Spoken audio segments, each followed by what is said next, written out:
UGC आंदोलन को लेकर बड़ी खबर सामने आई है। भारतीय सवर्ण संघ के राष्ट्रीय महासचिव पंडित साधु तिवारी को नोएडा में पुलिस ने हाउस अरेस्ट कर दिया है। बताया जा रहा है कि वे दिल्ली के रामलीला मैदान में होने वाले प्रदर्शन में शामिल होने जा रहे थे। साधु तिवारी ने कहा, मुझे रोकने से आंदोलन नहीं रुकेगा, हर युवा पंडित साधु तिवारी है। इस कार्रवाई के बाद सवर्ण संगठनों में नाराजगी बढ़ गई है। नमस्कार सर, आज आपको यूजीसी के विरोध करने पर हाउस अरेस्ट किया गया है। आप क्या बताना चाहेंगे जनता को? ये सरकार की नीतियां हैं। गलत का विरोध करना हमेशा से हम लोगों का वो है। भारतीय सवर्ण संघ परिवार हमेशा से अपने समाज के ऊपर हो रहे अत्याचारों के खिलाफ बोलता आया है। यूजीसी SC/ST एक्ट जब विधेयक लाए थे उस समय सुप्रीम कोर्ट का सम्मान इस सरकार ने नहीं किया था और भारतीय सवर्ण संघ परिवार की तरफ से हम लोगों ने काफी मांग किया, जिसका दुरुपयोग किया गया। आज उसका व्यवसायीकरण किया जा रहा है SC/ST एक्ट का।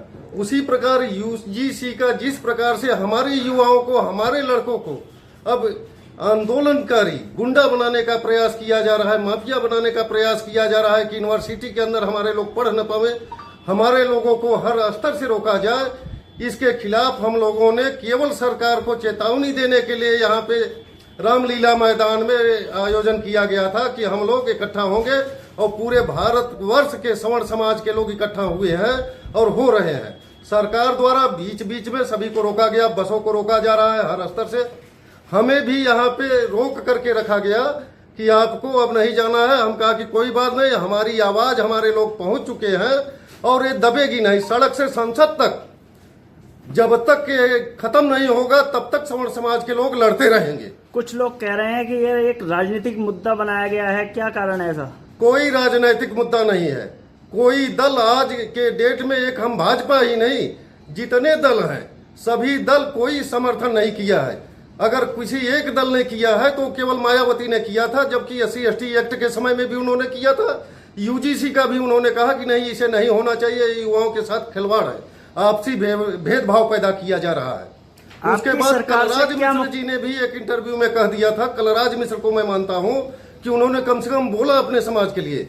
हमारे समाज के जितने सवर्ण नेता हैं इनको मैं ईश्वर से चाहता हूं कि सद्बुद्धि हो आए, नहीं तो फिर इस बार इनका विरोध किया जाएगा। सवर्ण समाज के जहां भी जनप्रतिनिधि हैं इनका विरोध होगा। अब ये जातिवाद के नाम पर लड़ाने का काम जो कर रहे हैं उसके बाद इनके मुंह में दही जम जा रही है। एक आवाजें नहीं बोल रहे हैं कि हमारे समाज के लोगों के साथ अन्याय हो रहा है। आपकी सरकार से क्या मुख्य मांगे हैं? हमारी सरकार से मांग ये है कि हिंदू एकता के लिए आप जो अख्तियार कराएं, हिंदू एकता के लिए पहली बात तो ये जातीय लड़ाई बंद कराइए, जातीय भेदभाव बंद कराइए, तब हिंदू एकता होगा। हिंदुओं को बांटने का काम करके हिंदू एकता की बात कर रहे हैं, इसे तत्काल प्रभाव से समाप्त किया जाना चाहिए। क्या इससे केवल विश्वविद्यालय ही प्रेरित होंगे या और भी? पूरा देश प्रेरित हो रहा है और होगा। सवर्ण समाज नहीं, हर वर्ग के। आज हमारे कितने OBC और SC वर्ग के ऐसे ऐसे लड़के हैं जिन्होंने खुल करके विरोध किया है कि नहीं, इसे समाप्त किया जाना चाहिए। क्या इस प्रकार से आपकी आवाज को दबाया जाना सही है? नहीं, ये सरासर गलत है। ये सरकार की तानाशाही है। ये तानाशाही बर्दाश्त नहीं की जाएगी। इसका खामियाजा सरकार को भुगतना होगा।